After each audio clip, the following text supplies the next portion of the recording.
this is Coach Bill at Better Ball Player. I want to thank you for downloading this training and also to welcome you into our building here. So as you can see, not a lot of bells and whistles. Not a lot of bells and whistles in the production value, but what I do think is important is the information, and that's the information that you're about to get right now. So before we get into the actual drill aspect of what we're doing, I just want to take a little bit of time to look at the history of what we've done with our hitters to this point in time. And my belief is there are three phases when it comes to hitting. One of those phases are the physical aspect of how do I make a swing. And to me, every hitter creates their own swings, a particular way that they put their body together. Is there a more efficient way? I think you can argue, yes, there is. Is that more efficient way guaranteeing me success at the plate? Certainly not. More often than not, from my point of view, that idea of timing, of marrying my swing to that physical pitch is more of the issue than anything else. But what happens more often than I'd like to see is every time that a hitter runs into a little bit of a problem, the very first thing we do is to stick them on a tee and to address a symptom. Now when we get back into a game, although we've addressed that symptom and we've done it in an atmosphere that has nothing to do with a game-like atmosphere, has nothing to do with the mental pressures that we bring upon ourselves as hitters, we do not get success.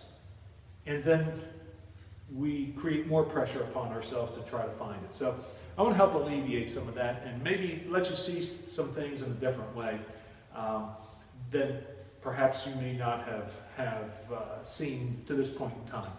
So when we begin, the number one building block, it's the building block that we use whether it's an 8-year-old, a 10-year-old, a 12-year-old, a 23-year-old. This is the building block that we begin with. And this is a block that marries physical timing to the pitch timing. The timing it takes for you to make your swing to the actual throw itself. And this becomes so important. In fact, I have so much belief in this technique that I guarantee that if you've had some struggles to this point in time, if you incorporate this today, you will have success.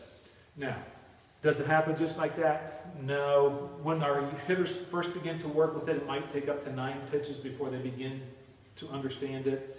Within a week, though, they've got it down to within 3 pitches. And within 2 weeks, it has been ingrained into their psyche, into their swing plan, into their subconscious, and it just sort of takes over from there, and it happens almost automatically. It just becomes secondary, rote, however you want to think about it. But just exactly what is that technique? Well, let's get into that. And very shortly here, what we'll do is I'll roll into a couple clips of a young man, our young friend Nate, utilizing this technique. Before I get there, let me describe it a little bit though. So whether or not you are the pitcher, the father, the coach, however that happens, what we're going to try to do is we're going to try to come out and find some type of visual feedback. So in order to do that, this is where baseball is somewhat difficult because we don't have this bona fide, hardcore, let me walk right up and stick my finger right on the spot that I want to hit. We get this vague notion. And Bernstein's principle says when we tell ourselves specifically exactly what we're trying to accomplish, that the body aligns itself for that. Well, that's exactly what we're trying to get to here. And in doing so, we need a mnemonic. I will say often, confirm with your eyes and hit with your ears. The two things that we need to determine speed are the two things that we don't have when it comes to baseball and softball. We need time and we need distance. And those are the two items that are a commodity as a hitter. So how do we go about doing that? Well, we're going to use 2 words. We're going to use the words right now. Right.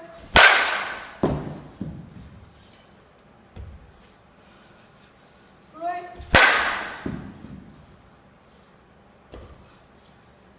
Right. Oh.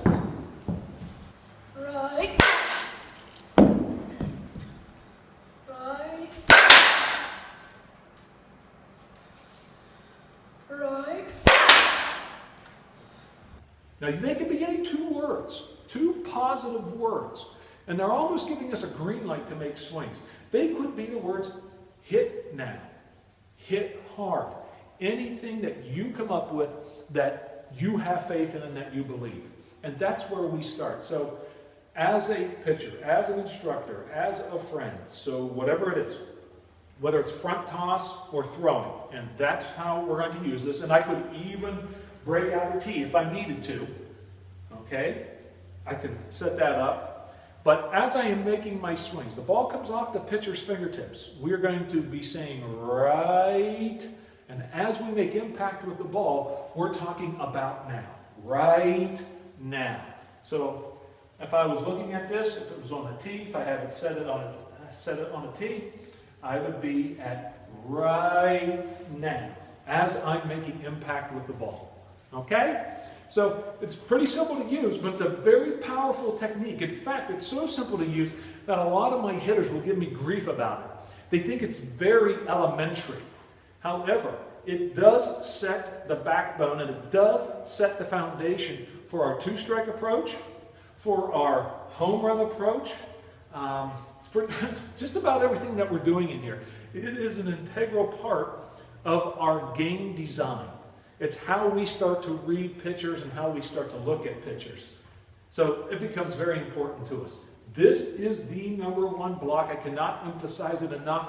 I encourage you to go out today to put this into your training system and work with it at all times, every day, all the time. Right now. Right now. What we're trying to do then, as we hit the ball, we're trying to get feedback to the actual target that we had chosen. That actual physical target. If I am early, then I know enough to slow it back down. If I am late, I know enough to speed it back up. This technique helps me to carry over my practice into my games. That's quite a statement to be made, but it's one of the main causes why I see our hitters that I see. A lot of times it's getting their practice results into their game results. Completely different. So when I'm throwing to my kids, I'm trying to make it hard. I'm not trying to make them feel good about themselves. I'm trying to get them out, and this becomes the unifying factor into what we're trying to do. So right now is the deal. I thank you for joining us here. I'm going to roll into that clip of Nate, and we'll show it to you again as it goes through. Understand, it's as the ball comes off the pitcher's fingertips, we're saying right. As we're hitting the ball, we're saying now, and we're going to relay that to the target that we've created. So if I'm a little bit early, I know enough to slow it down to right now. If I'm a little bit late and I've pushed it off to the opposite side, I know enough to speed it up to right now. Right. Right. Right. Okay? I sing with it a little bit. I'm going to say it out loud initially. Eventually, I just internalize it. But it is the most important cog in our design. All right? Hey, if you like this, stay tuned. I'm going to send out some more. In fact, this is one of the 8 characteristics that we look at when we talk about our physical swing. Those other 7, I will be sending your way over the course of time. So be on the lookout for those. And again, as always,